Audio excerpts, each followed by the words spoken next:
Hier, nous étions à Alost. Nous sommes allés à une réunion de frères. Là-bas sont en train de construire quelque chose parmi les serviteurs de Dieu, ce qu'ils appellent unité des pasteurs.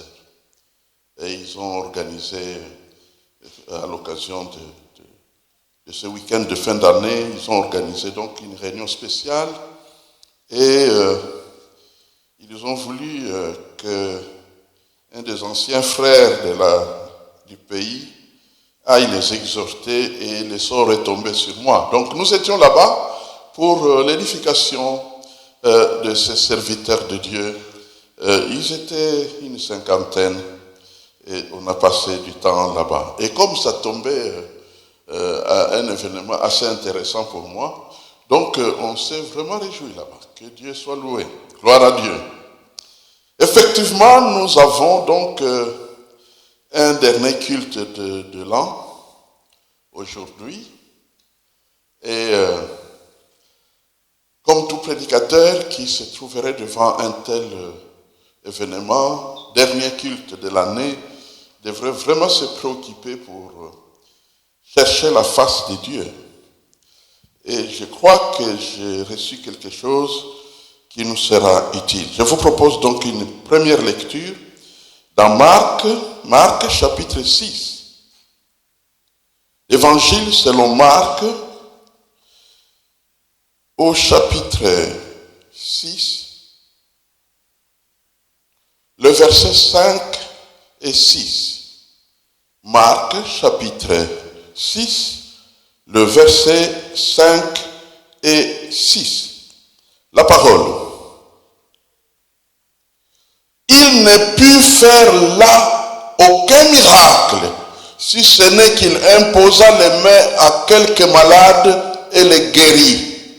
Et il s'étonnait de leur incrédulité. Jésus parcourait les villages d'alentour en enseignant. Alors, de cette parole et d'autres qui vont suivre, nous retenons comme sujet dans ce dernier dimanche de l'année, échec à l'incrédulité. Échec à l'incrédulité. Prions le Seigneur.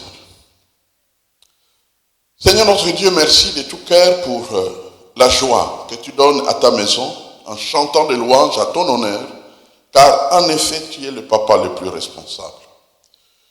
Responsable de notre salut, responsable de notre sécurité, responsable de notre bénédiction, responsable de tout ce qui nous arrive de bon, et cela pour l'éternité, car tu es éternel et tu nous fais entrer dans ton royaume éternel. Merci notre Dieu pour le Saint-Esprit qui rend ces choses possibles, pour ta parole que tu envoies à nos cœurs. Tu utilises des bouches des hommes pour faire arriver ta parole aux hommes, des canaux imparfaits, mais que tu peux rendre parfaits avec le concours de ton esprit. Et c'est exactement ce que je te demande maintenant, Seigneur. Accorde-moi la grâce qu'apporte l'Esprit de Dieu pour que je me retrouve utilisé par toi pour la bénédiction de plusieurs. Je te réserve toute la gloire. Au nom de Jésus. Amen.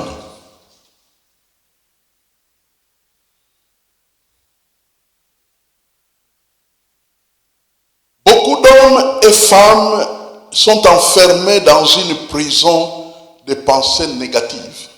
Ils sont négatifs.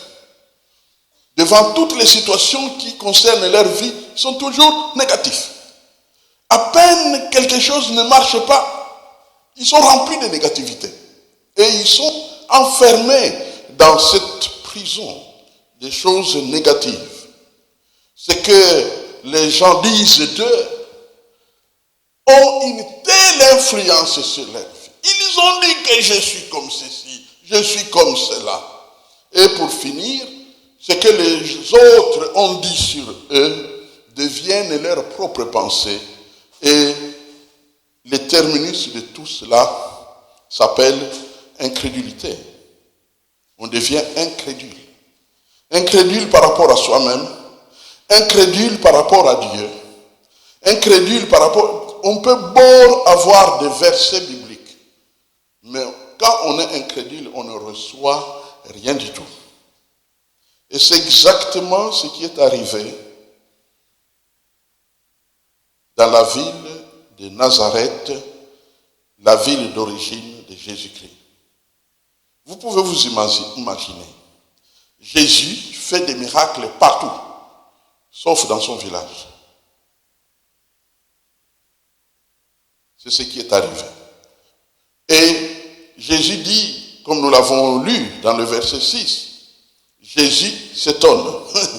Jésus s'étonnait de leur incrédulité. Jésus s'étonnait de leur incrédulité.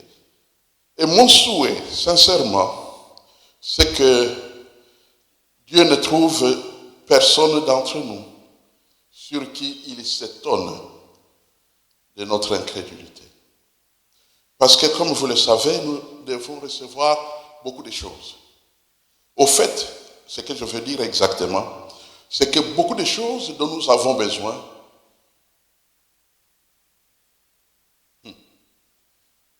ne sont pas sous notre contrôle. Je répète, beaucoup de choses dont nous avons besoin dans notre vie ne sont pas sous notre contrôle.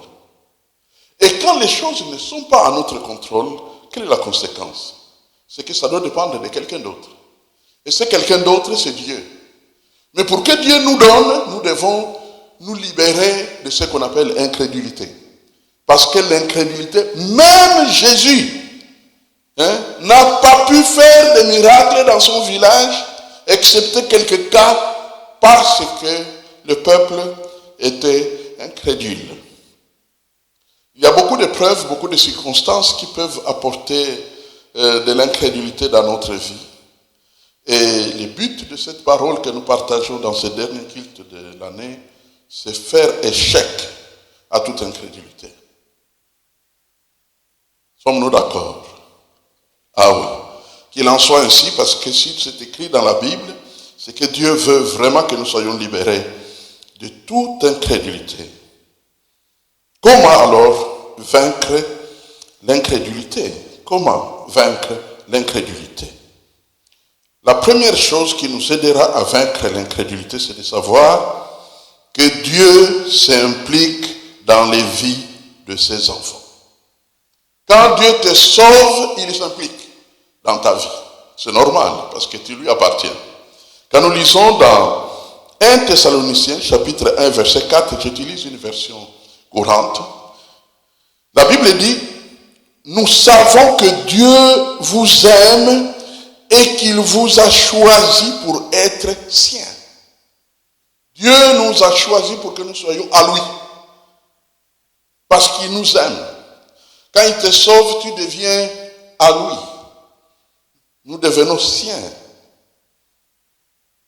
Quand Dieu nous sauve, il nous laisse sur la terre pour nous faire expérimenter son amour, nous faire expérimenter sa puissance, afin qu'avec son amour et sa puissance sur nous, nous puissions pousser les autres vers Dieu et que nous puissions influencer notre monde et le rendre meilleur.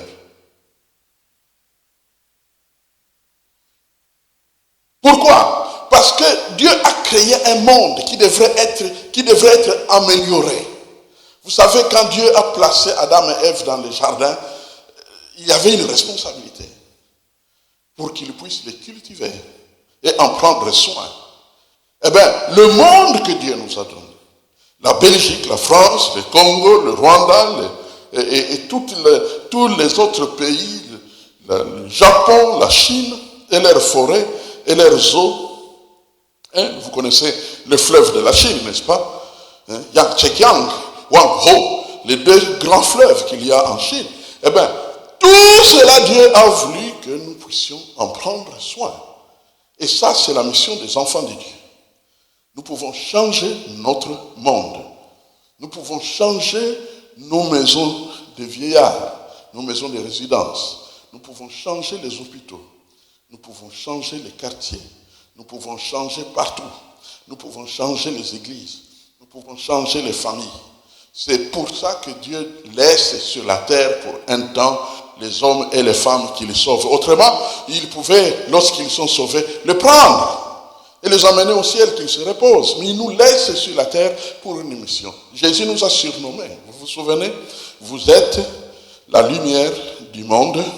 Vous êtes le sel de la terre. C'est ça notre mission. C'est pourquoi il nous laisse sur la terre après nous avoir sauvés. Et en plus, quand Dieu nous sauve, qu'est-ce qu'il fait? Il nous fait changer de royaume. Désormais, on change même de tribunal. Vous savez que le monde dans lequel nous sommes est un tribunal où les gens, vous avez entendu l'expression qui vient d'être lancée dans les réseaux sociaux, le tribunal du net. Eh bien, il y a des tribunaux dans les familles, des tribunaux partout. Des tribunaux partout. Quand nous ne sommes pas prudents, nous pouvons transformer notre maison en un tribunal. Où on s'accuse avec un juge, qui condamne, ainsi de suite. Tout cela peut arriver. Mais quand tu appartiens à Dieu, tu changes de royaume. Ceux qui peuvent t'accuser sur la terre n'auront plus aucun pouvoir de t'accuser véritablement. Parce que tu as quelqu'un qui te justifie. Et qui s'appelle Dieu, à qui tu appartiens. Donc les gens du monde pourront dire ce qu'ils veulent de toi, mais la seule chose qui compte véritablement, c'est ce que Dieu pense et dit de toi. C'est ce qui compte, n'est-ce pas, pour nous désormais. Dieu, quand il a fini de nous sauver, eh bien, il s'installe dans nos vies pour rendre stable son amour dans nos vies. Pour nous démontrer chaque jour qu'il nous aime et qu'il nous garde, qu'il nous protège, qu'il nous défend. L'Empire romain avait condamné et jugé Jésus. Il y avait toutes sortes d'arguments qui étaient utilisés pour condamner Jésus. Les chefs religieux se sont présentés devant Pilate pour donner des arguments. Il doit mourir. Il doit mourir. Il a dit que lui, il peut détruire le temple et en 3 jours, il est rebâti. Est-ce que ça, c'est un problème? Si quelqu'un parle comme un fou, où est le problème? Il faut alors le condamner. Si quelqu'un venait, il dit, vous voyez, le grand building là, il a dit que lui, il peut le détruire. Mais il n'y avait même pas de bombes à l'époque. Donc il n'y avait pas à redouter qu'il soit un terroriste. Non. Alors on doit le tuer à cause de tout cela.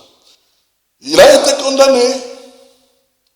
Il a été exécuté à la croix. Mais qu'est-ce que Dieu a fait?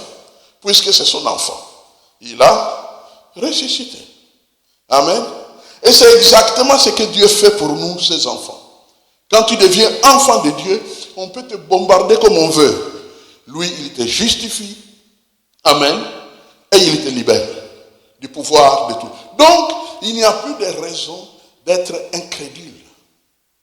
Il n'y a plus de raison d'être incrédule. Ils ont dit que je ne suis pas assez. Ils ont dit que je ne suis pas. Beaucoup de gens, Jésus, quand il était sur la terre, qu'est-ce qu'on n'a pas dit de lui?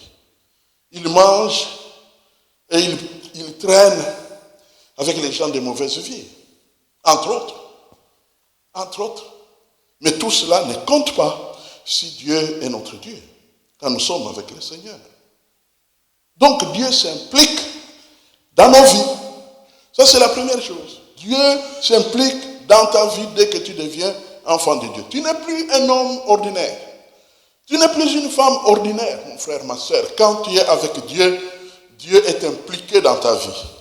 Tu es un homme dans la vie duquel Dieu s'implique. Il est là. Il est concerné par tout ce qui se passe dans ta vie. La deuxième chose que nous notons, c'est que la croix est le fondement de notre nouvelle identité. La croix de Jésus est le fondement. Voulez-vous savoir jusqu'à quel point Dieu nous aime? Fixe la croix. Regarde la croix. Là, Jésus te dit, je t'aime, j'accepte de périr pour que tu vives heureux et comblé. J'accepte, moi, Jésus, de périr pour que tu vives heureux, pour que tu vives comblé. C'est ça la détermination de notre... Donc la croix nous parle. La croix nous parle. Bien-aimé, Jésus est la seule personne qui a des cicatrices au ciel. La seule personne. Tout ce que nous avons connu, et ceux qui n'avaient qu'un pied ou quoi, quelles que soient les circonstances et les réalités de leur vie au moment de quitter ce monde, au ciel, ils n'ont plus aucune trace. Quand tu vas arriver là-bas, peut-être que tu as connu un infirme à un degré fort élevé, mais quand tu le trouveras là-bas, tu le verras bondir comme une chèvre. Et tu diras, mais non, mais il n'a plus rien de tout ce qu'on a connu là-bas sur la terre. Oui, il n'a plus rien. Un seul a des cicatrices au ciel. C'est Jésus. Et pourquoi? C'est pour rendre éternellement témoignage de son amour pour nous. Amen. Donc il a gardé ces cicatrices comme un témoignage. Comme un témoignage pour que nous sachions qu'il y a quelqu'un qui nous aime d'une manière éternelle. En psychologie, les psychologues viennent de découvrir, en principe ils devraient le savoir depuis longtemps, mais ils viennent de découvrir comme un fait scientifique que ce que les personnes les plus importantes de la vie de quelqu'un disent de cette personne va avoir de l'influence sur la personne concernant comment on appelle ça, l'estime de soi. L'estime de soi. Vous connaissez l'estime de soi. L'estime de soi, c'est que il arrive des fois que des hommes, que les femmes, que nous sommes, quand nous sommes par exemple quelque part, nous nous sentons un peu mal à l'aise. On est gêné parce qu'on se dit qu'est-ce que les gens disent de moi. Même quand on est bien habillé, on a l'impression qu'on est le mal habillé de la réunion. Est-ce que les gens me regardent? Est-ce qu'ils regardent comment je suis? Ainsi de suite. Parce qu'on est complexé. On a très peu d'estime de soi. Eh bien, les psychologues maintenant viennent de découvrir que les déclarations des personnes les plus importantes de la vie de la personne concernée, leurs déclarations sur lui, sur elle, produisent l'effet véritable de l'estime de soi. Et ça rejoint ce qui était déjà dit il y a quelques années, que les filles, les jeunes filles, c'est que le papa dit à sa fille, s'installe dans sa vie et se comporte de la sorte. Au fait, pour que vous puissiez bien comprendre, imaginez, pour moi je ne connais pas s'il existe des filles moches ou pas, mais en tout cas, imaginez qu'il y ait une fille moche. Mais son père lui dit, tu es la plus belle du monde. Elle se comportera comme la plus belle du monde. C'est ça l'estime de soi. Donc, et ça c'est... Et alors, qui est la personne la plus importante de notre vie? Mais c'est Jésus-Christ. Amen. Et Jésus dit que vous êtes enfants de Dieu. Vous êtes mes frères. Je ne vous délaisserai point, je ne vous abandonnerai point. J'ai pris votre place à la croix. Si quelqu'un veut t'accuser de tes péchés, pointe la croix. Et dis-lui, regarde là-bas. Si tu peux trouver quelque chose là-bas, c'est là que tu trouveras mes péchés.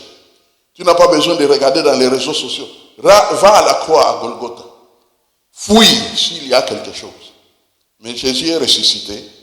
Et puisqu'il est ressuscité, nettoyage total. Amen. C'est ça, ce qui est accompli. Et Jésus dit des choses claires, très très claires. Comme par exemple, dans Jean chapitre 5, verset 24, qu'est-ce que Dieu dit? Nous pouvons relire, mais nous connaissons le verset. Vous pouvez le lire de mémoire, mais allons-y. Jean chapitre 5. Le verset 24 nous dit, ce passage que j'aime bien, en vérité, je vous le dis, celui qui écoute ma parole et qui croit à celui qui m'a envoyé. C'est ça le chrétien. Il a écouté l'évangile et il croit que Dieu est le sauveur. C'est celui le chrétien, c'est ça le chrétien, qui croit à celui qui m'a envoyé, a la vie éternelle. et il ne vient point en jugement. Mais il est passé de la mort à la vie. Et j'ai souvent dit que ce passage-là de la mort à la vie est conjugué dans un verbe grec bien connu, qu'on appelle aoriste, qui détient ou qui détermine les choses qui se font une seule fois et une seule fois. Ça ne se répète pas. Il est passé de la mort à la vie. Et il ne passera pas de la vie à la mort. Fini. Il est passé de la mort à la vie. Voilà la prétention de Jésus sur ceux qui croient en lui.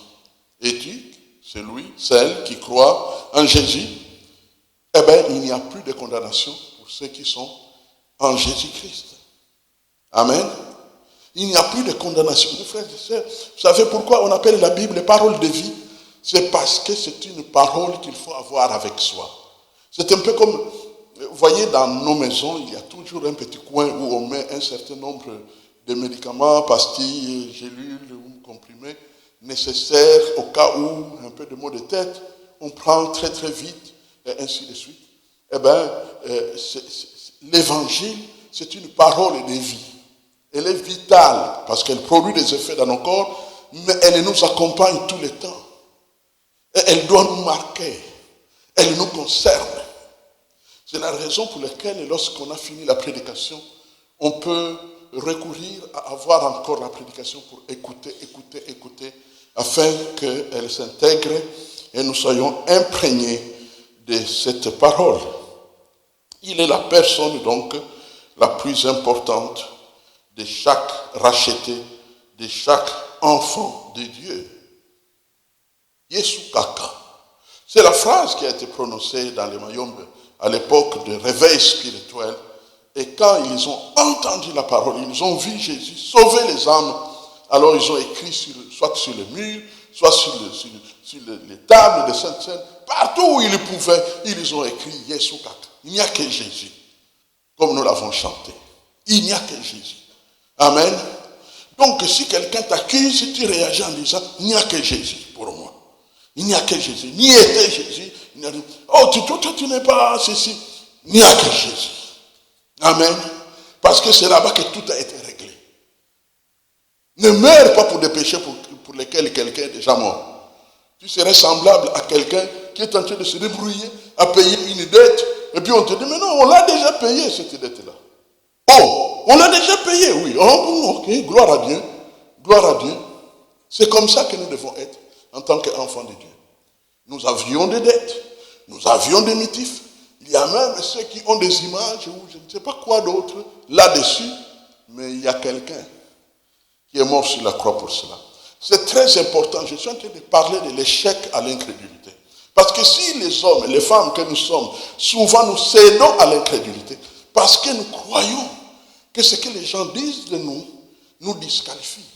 Ce que nous pensons de nous-mêmes, nous disqualifie. Nous ne sommes pas assez purs pour que Dieu nous exauce.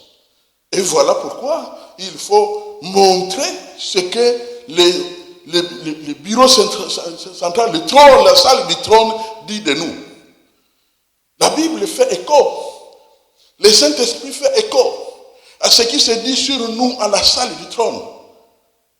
Pas dans les réseaux sociaux, pas dans je ne sais pas où d'autre, mais à la salle du trône de Dieu, qu'est-ce qu'on dit de nous?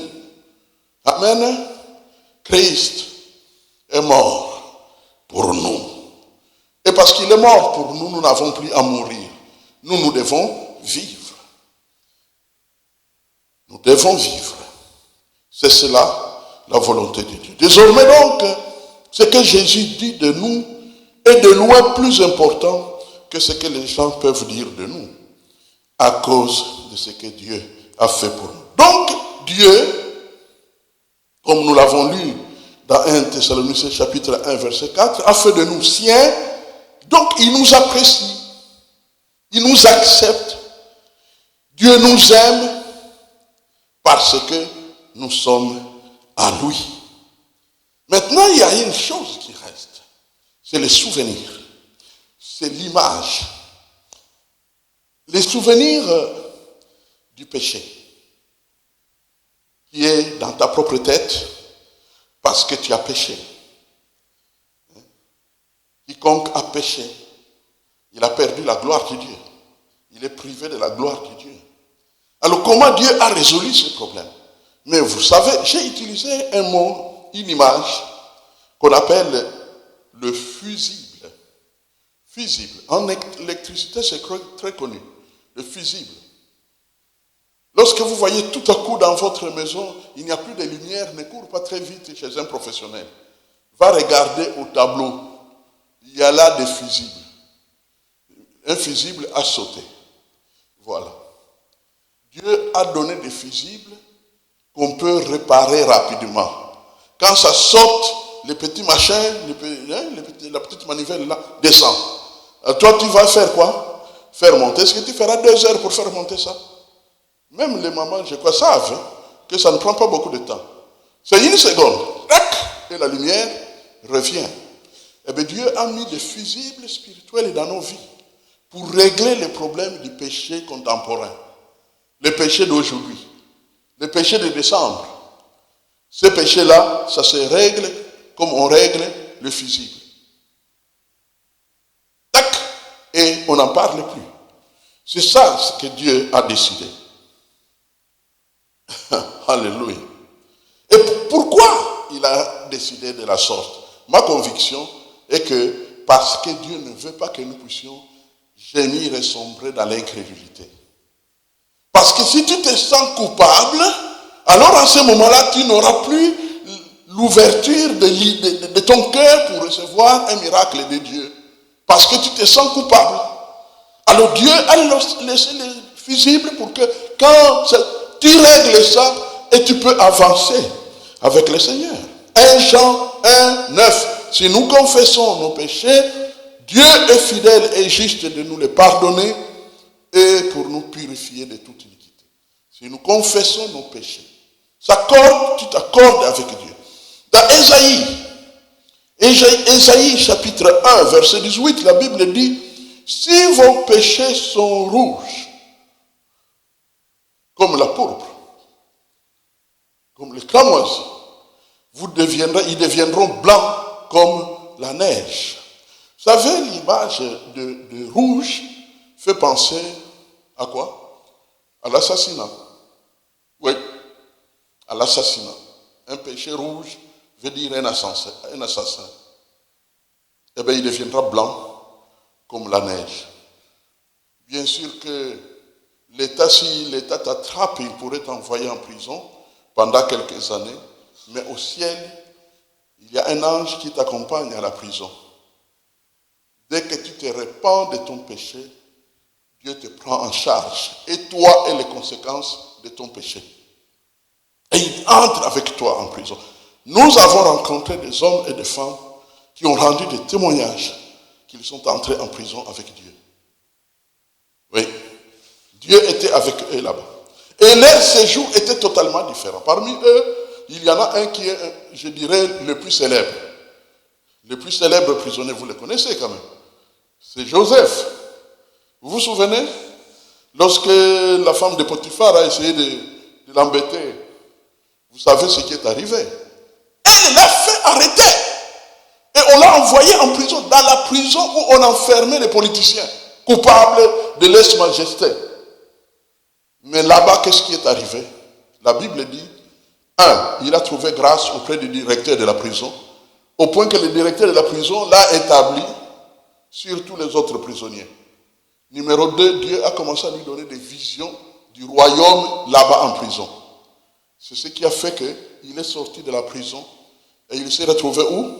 Premier ministre de l'Égypte. Amen. C'est comme ça que Dieu travaille. C'est comme ça que Dieu travaille. Dans Ésaïe chapitre 43, verset 25, que dit la Bible? Nous pouvons le lire. Ésaïe chapitre 43.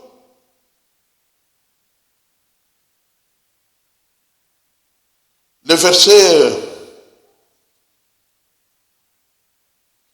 Dans Ésaïe chapitre 43, le verset 25, la Bible nous dit, c'est moi, l'Éternel bien entendu, c'est moi, moi qui efface tes transgressions pour l'amour de moi, et je ne me souviendrai plus de tes péchés. Mes frères et sœurs, c'est Dieu qui parle là, ce n'est pas un roi qui t'est favorable, ni ton cousin ou ton frère, ou ton mari ou ton épouse, qui te supporte. C'est Dieu.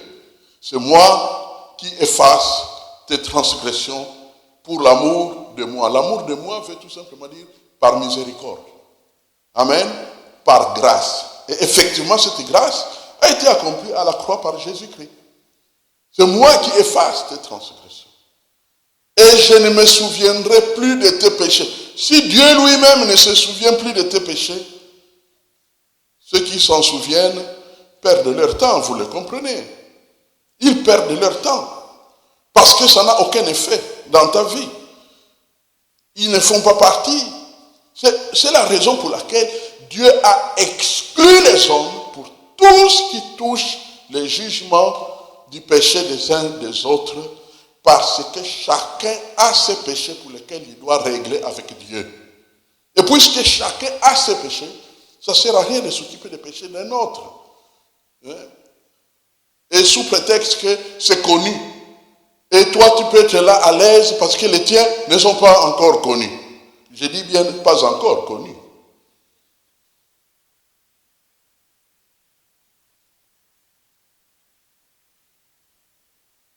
Désormais donc, c'est Jésus qui va continuer à diriger nos vies. Donc, nous regardons à la croix. Troisième chose que nous notons pour vaincre l'incrédulité, c'est tout simplement une phrase, une question. Comment vaincre l'incrédulité? Mes frères et sœurs, cette question est importante parce que si nous ne serons pas exaucés, s'il n'y aura pas beaucoup de miracles dans nos vies, si pour beaucoup de sujets pour lesquels nous n'avons aucun contrôle, nous n'aurons pas de solutions, c'est parce que l'incrédulité se sera emparée de nous. Et nous avons donc besoin de comprendre comment nous pouvons, en plus de tout ce qu'on a déjà dit, comment nous pouvons en pratique vaincre l'incrédulité.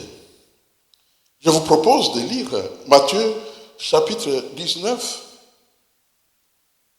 Matthieu chapitre 19. Matthieu chapitre 19, le verset 26. Que dit l'Écriture? Matthieu 19, le verset 26 nous dit: Jésus les regarda et leur dit: aux hommes, cela est impossible, mais à Dieu, tout est possible. Amen. Aux hommes, cela est impossible. Dieu l'a dit et nous devons bien comprendre cela. Les disciples à qui il s'adresse sont en train de lui parler du fait que qui peut vraiment être sauvé, qui peut vraiment être transformé, qui peut vraiment devenir une nouvelle créature, parce qu'il venait de dire que pour entrer dans le royaume des cieux, c'est très compliqué. Et il a pris une image bien connue que ça serait plus facile pour un chameau d'entrer par la petite ouverture d'une aiguille que pour un riche d'entrer dans le royaume des cieux. Vous connaissez le petit trou de l'aiguille dont il parle. Vous savez que dans la muraille des grandes villes de l'époque de l'Antiquité, à part les barres de la grande porte ou du grand portail pour entrer dans la ville, les portails principaux pour entrer dans la ville, il y avait ce qu'on appelait les chats de l'aiguille ou les trous de l'aiguille. C'était des tout petites portes. Et pour faire sortir les chameaux de la ville, les chameaux devraient être dressés et s'exercer à se mettre à genoux. Parce que si le chameau est debout, le trou de l'aiguille se limite là et le chameau est là-bas, il ne peut pas passer. Il doit donc se mettre à genoux et on le pousse petit à petit, jusqu'à ce qu'il sorte pour faire le voyage. Et Jésus prend cette image-là. Il dit que quand vous êtes riche, pour entrer dans le royaume des cieux, eh bien c'est plus facile pour un chameau de sortir par les chats d'une aiguille que pour toi qui es riche. Pourquoi? Parce que tu risques de passer tout ton temps à avoir les yeux sur ton argent. On a fait rire quelque part ici à Bruxelles, un monsieur était un homme riche, était à l'hôpital. dans les comas en train d'être soigné. Et quand l'infirmière est venue arranger son lit, il trouve beaucoup de liasses d'argent sous ce couette. Et il allait dire au médecin, il y a beaucoup d'argent dans le lit du malade. Il est inconscient, on l'a opéré, mais il a gardé l'argent dans le lit de l'hôpital. Vous voyez ce que peut faire l'argent dans la vie d'un homme riche. Il croit qu'il le protège là-bas à l'hôpital. Alors qu'à l'hôpital, tout le monde passe par là. Donc pendant que tu es dans le coma, on peut se servir en ricanant. C'est ça le problème de la richesse. Elle est belle, la richesse. Ça résout beaucoup de problèmes. Mais ça peut t'empêcher de te donner totalement à Dieu. C'est pourquoi tout est bénédiction, quelle que soit ta condition. Je vous dis la vérité. Tout est bénédiction. Tu n'as pas d'argent, c'est une bénédiction. Comme ça, tu vas dépendre de l'argent qui n'est pas dans ta poche. Vous savez que ceux qui n'ont pas l'argent dans leur poche doivent dépendre de quel argent? L'argent qui est dans la poche de Dieu. Amen. Et chaque fois que tu es dans le besoin, Dieu a le pouvoir de toucher qui il veut pour te bénir. C'est un temps d'humilité, mais c'est une grâce.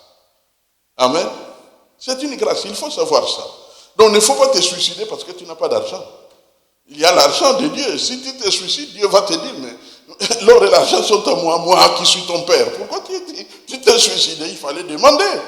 Demandez et vous recevez. Amen. Il fallait demander. Et c'est pourquoi d'ailleurs, même nous, enfants de Dieu, nous ne devons pas nous juger les uns les autres en disant, bon, celui-là, celle-là n'a pas d'argent. Non, peut-être qu'il n'a pas d'argent pour le moment dans sa poche. Mais n'oubliez pas qu'il a un père à qui revient l'or et l'argent.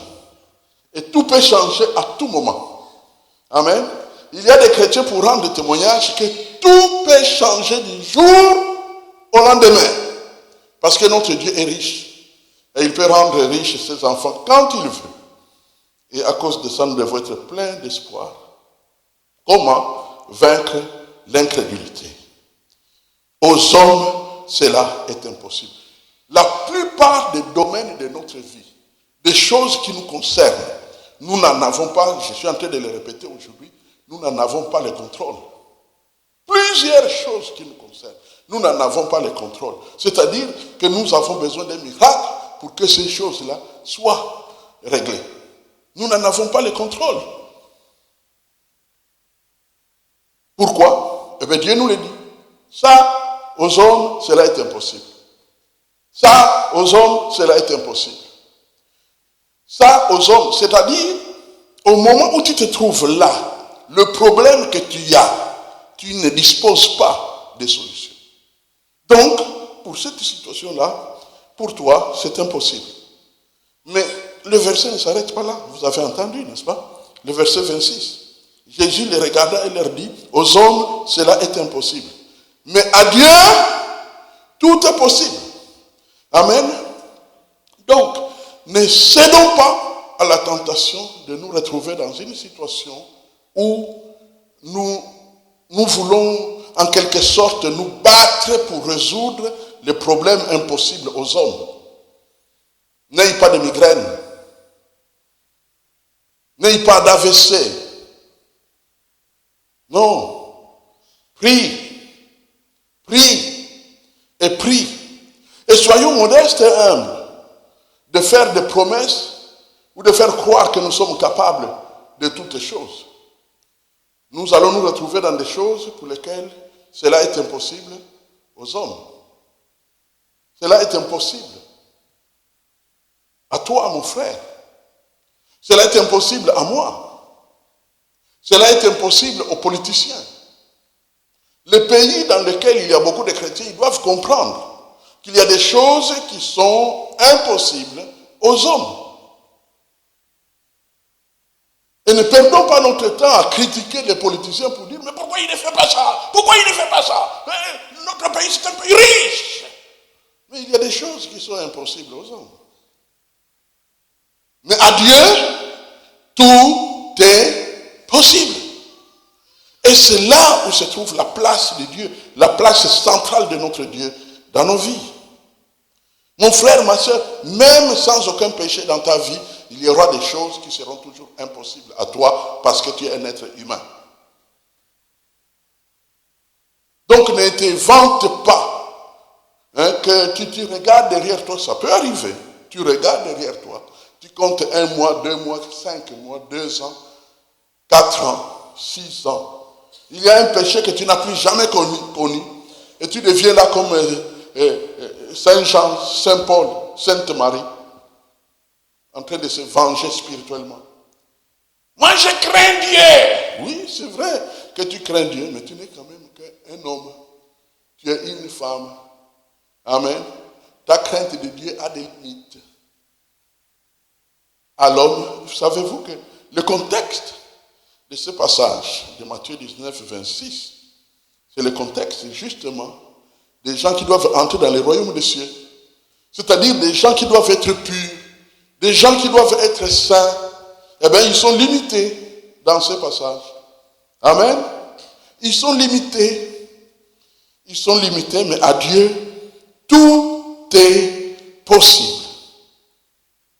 Et dans Matthieu chapitre 9, verset 29, Jésus va dire quelque chose d'intéressant. Matthieu chapitre 9, dans le verset 29, la Bible dit, c'est Jésus qui parle, il dit, alors il leur toucha leurs yeux en disant, qu'il vous soit fait selon votre foi. Amen. La foi veut dire quoi? Vous le savez. La foi veut dire que tu crois que Dieu est tout puissant pour te donner ce que tu lui demandes. C'est ça la foi. Donc la foi n'est pas une puissance. La foi, c'est une disposition que Dieu agrée pour qu'il mette à ton service sa puissance. Quand il voit la foi, il donne la puissance. Voyant leur foi, vous vous souvenez de ceux qui ont emmené leur ami, l'ont fait entrer par la toiture pour le faire descendre devant Jésus. Voyant leur foi, Jésus dit, prends ton lit, tu peux partir. Parce que comme la foi est là, la puissance arrive. Mais la foi, parce que tu appartiens à Dieu. La foi, ce n'est pas parce que tu es meilleur, non. Parce que Dieu t'a sauvé, maintenant tu lui appartiens. Et parce que tu lui appartiens, tu as droit à la puissance de ton Père. Dieu est tout puissant et cette puissance-là sera au service de ses enfants. Quand tu vois les limites de ta vie, quand tu vois des problèmes sans solution, tu jettes un coup d'œil à celui qui est assis sur le trône. Papa, regarde. Vous vous souvenez de ce qui s'est passé à une fête de mariage, n'est-ce pas? Là où Marie, alors que les gens se plaignaient pour dire on n'a pas de boisson. Qu'est-ce que Marie a dit? Elle a regardé vers Jésus. Elle n'a pas regardé à elle. C'est pourquoi nous, évangéliques, nous n'adorons pas Marie. Parce qu'à cet endroit-là, c'était vraiment l'endroit, c'est à elle qu'on s'est adressé en premier. On s'est adressé, on a dit, il n'y a plus à boire dans cette fête. Et Marie aurait pu dire, oh, il n'y a plus à boire, oui, ne vous en faites pas, je suis la maman de Dieu. Non. Non.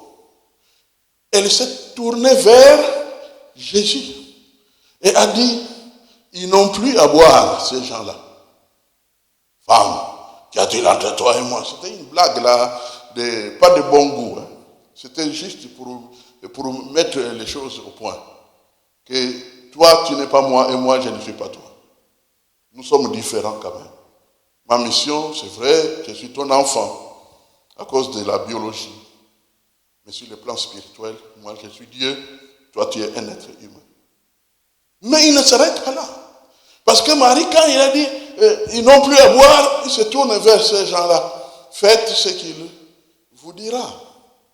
Faites ce que lui vous dira. Mon frère, ma soeur, quand tu fais face aux impossibilités de la vie, regarde à Jésus et fais ce qu'il te dira. Amen. Parce que la solution est toujours là. Mes frères et sœurs, j'ai eu vraiment le sentiment en venant au culte aujourd'hui que cette phrase échec à l'incrédulité, c'est un cri de passage à la nouvelle année. Échec à l'incrédulité. S'il y a encore l'incrédulité qui continue à te jouer le rôle de détour depuis janvier 2024, eh bien tu as encore 48 heures pour régler ça. Parce que quand tu traverses dans la nouvelle année, échec à l'incrédulité. Qu'on ne te trouve plus avec de l'incrédulité. Parce que le Dieu de la Bible, c'est ton Dieu. Il est ton propre Père. Et il a des solutions à tous les problèmes de la vie. Amen. À tous les problèmes de la vie, Dieu a des solutions. Il n'est dépassé par aucun problème. La Bible le dit et notre connaissance de Dieu le dit aussi. Il est tout puissant. Celui qui est tout puissant ne peut pas être vaincu par un problème. Il est tout puissant. Ça ne fait rien qu'à voir comment il a créé l'univers. Suffit pour que nous puissions comprendre. Si Dieu peut dire que la lumière soit et la lumière est là, il y a un soleil, il y a une lune et tout ça, ainsi de suite. S'il peut dire alors qu'il y ait séparation entre les eaux et le sec, et puis les continents apparaissent, et puis il y a les océans qui se retrouvent là. S'il peut faire des choses aussi grandes, qu'y a-t-il dans ta vie? J'allais presque dire, par rapport à Dieu, qu'y a-t-il dans nos petites vies que Dieu ne puisse résoudre comme problème? Dans nos petites vies, hein? Dans nos, comment on appelle ça, hein? Les petites et moyennes entreprises.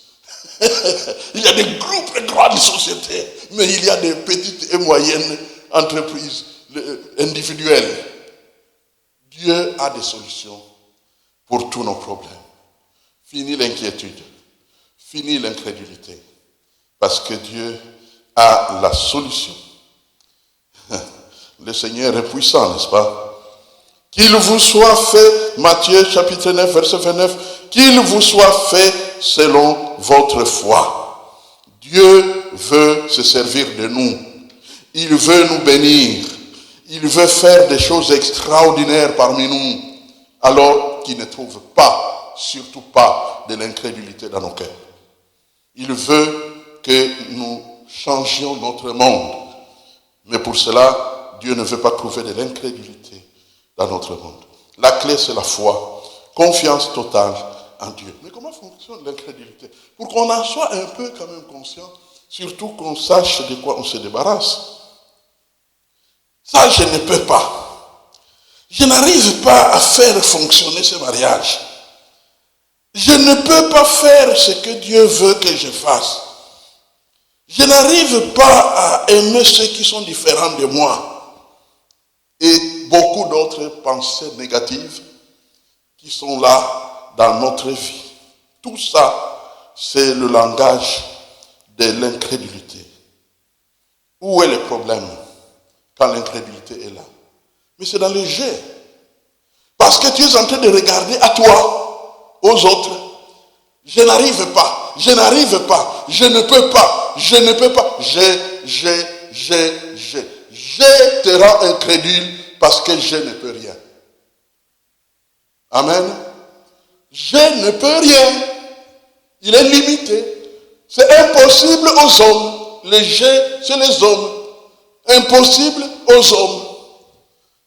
Tu as regardé à la mauvaise direction. C'est la raison pour laquelle tu es devenu incrédule. Ah, ils m'ont vraiment déçu. Parce que tu as regardé aux hommes. L'enfant de Dieu, même s'il y a des déceptions dans tout un village, tu peux continuer à vivre tes miracles, malgré la déception du village. Amen. Parce que tu regardes dans la bonne direction. Il y a un homme dans la Bible qu'on a appelé Noé. Celui qui avait construit l'arche. Vous vous souvenez? Il a vécu dans un monde de péché terrible, horrible. Mais qu'est-ce qui s'est passé? Où était la différence? La direction où il regardait. Amen. La direction où il regardait. Alors qu'il y avait beaucoup de choses qui attiraient l'attention, mais lui, il a regardé vers Dieu, celui qui est assis sur le trône. Et tous les problèmes de son temps ont été résolus parce que celui qui est sur le trône lui a dicté comment construire les premiers bateaux. Et de la sorte, il a sauvé et sa famille et tous ceux qui étaient avec lui, même les êtres vivants de la forêt. Il les a sauvés parce qu'il regardait dans la bonne direction. Mon frère, ma soeur, cesse de regarder vers toi, vers les hommes, même les hommes bons. Aussi longtemps qu'ils sont des hommes, tout n'est pas possible à eux. Amen. Tout n'est pas possible aux hommes, mais tout est possible à Dieu. Tout est possible à Dieu. Vous savez, il y a un dernier passage que j'ai voulu lire, que nous connaissons bien dans cette église, puisque nous l'avons déjà lu ensemble dans Éphésiens. Éphésiens chapitre 3. Dans Éphésiens chapitre 3, le verset 20, la Bible nous dit ceci. Or, à celui qui peut faire, par la puissance qui agit en nous, infiniment au-delà de tout ce que nous demandons ou pensons, à celui qui peut faire, celui-là c'est Dieu, à celui-là qui peut faire, par la puissance, là on dit ici la puissance, mais dans d'autres versions on dit sa puissance. Donc, par celui qui peut faire, Dieu qui peut faire, par sa puissance, et cette puissance agit où? En nous. Et accomplir des choses au-delà de ce que nous demandons dans nos prières, et au-delà même de ce que nous pensons. Vous savez, il y a parfois des pensées folles qui passent dans la tête des hommes, des femmes. Quand on est là assis comme un peu rêvassant, oh que les pensées qui sont là. Certains se retrouvent comme des oiseaux volants. D'autres deviennent des inventeurs, je ne sais pas de quoi. Donc, eh bien, figurez-vous que la puissance de Dieu qui agit en nous est capable non seulement d'exaucer nos prières, ce que nous demandons, mais il peut aller plus loin jusqu'au-delà de ce que nous pensons. C'est fou. Amen. Si nous étions des inventeurs comme tous ces grands intelligents-là, si on lui dit ça, il tremble. Il dit, mais c'est pas possible. Au-delà de ce que je pense, oui, au-delà de ce que tu penses. Hein? Vous savez qu'il y a eu un savant qui est passé par la terre, qu'on a appelé Tesla. Hein? Vous savez que Elon Musk a pris le nom pour sa société Tesla. Certains pensent qu'il a eu accès à certaines notes personnelles laissées par Tesla. C'est un homme qui a inventé, il avait des idées tellement révolutionnaires que les riches de cette époque-là, qui ne voulaient pas le bien du peuple, ont préféré ne rien soutenir de lui. Entre autres, l'idée de Tesla, c'était que l'électricité, à tout jamais, sera gratuite. Oui. Parce que quand il a regardé avec ses moyens intellectuels, il a découvert que l'électricité était partout. Partout. Dans l'eau, dans la terre, et ainsi de suite. Donc partout. Il a dit, mais ce qui est partout comme ça, c'est comme l'oxygène. Est-ce qu'on va commencer à vendre de l'oxygène pour que les gens respirent chaque jour? Non. Donc ils doivent seulement se servir. Il faut créer des canaux pour canaliser, n'est-ce pas, l'électricité et que les gens s'en servent gratuitement. Les riches ont dit, non, ça c'est pas une bonne politique ça. On ne sera plus différent. Et ils ont préféré suivre les Suisses. Je ne sais pas si c'est un Suisse. L'homme là, avec les petites moustaches. Einstein, c'est ça? Albert Einstein, c'est Einstein, comme on l'appelle. Eh bien, c'est pour dire jusqu'à quel point notre Dieu est prêt à faire de grandes choses, mais qui ne trouve pas l'incrédulité. Mon frère, ma soeur, quand tu vois une pensée négative venir, c'est pire que le Covid. C'est pire que le cancer. Parce que ça te ferme la porte aux plus grandes choses dont ta vie a besoin. Échec à l'incrédulité. Amen. Échec à l'incrédulité.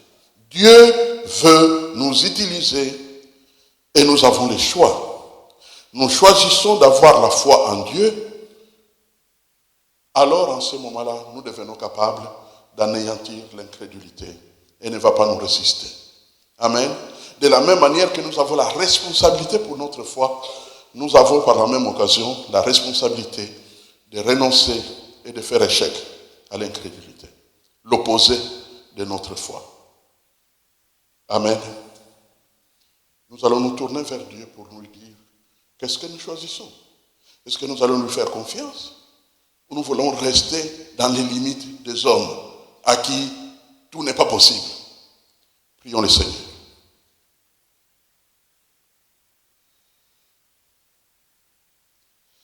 Père Tout-Puissant, merci de tout cœur pour ta parole qui est une lampe, ta parole qui est une puissance, ta parole qui produit la foi, ta parole qui change les vies, ta parole qui parle de toi, ta parole qui nous explique les choses que nous ne comprenons pas, ta parole qui nous libère de nos limites, et surtout ta parole qui nous aide à vaincre l'incrédulité. Merci pour ta parole que tu envoies dans le cœur de chacun et chacune d'entre nous. Père, humblement, nous venons à toi comme des pécheurs, pas seulement des choses impures, mais des hommes et des femmes qui n'ont pas donné suffisamment de la valeur à ta toute-puissance. Nous avons, Seigneur notre Dieu, fixé nos yeux dans la mauvaise direction. Nous avons passé notre temps à regarder vers des choses qui n'apportent pas de solution, vers les gens qui parlent peut-être mal de nous, vers nous-mêmes qui avons de piètres opinions de nous, au lieu de regarder vers toi, à qui tout est possible. C'est fini. Nous refusons l'incrédulité et nous acceptons la foi. Nous rejetons l'incrédulité et nous nous appuyons sur toi, notre Dieu. Nous nous livrons à toi, le Dieu Tout-Puissant qui a créé les cieux et la terre. Père, règne sur nous, règne sur nos vies, règne sur nos projets, règne sur nos familles, règne sur ton Église, règne sur chacun de nous tous, au nom puissant de Jésus-Christ, le roi des rois. Amen et Amen.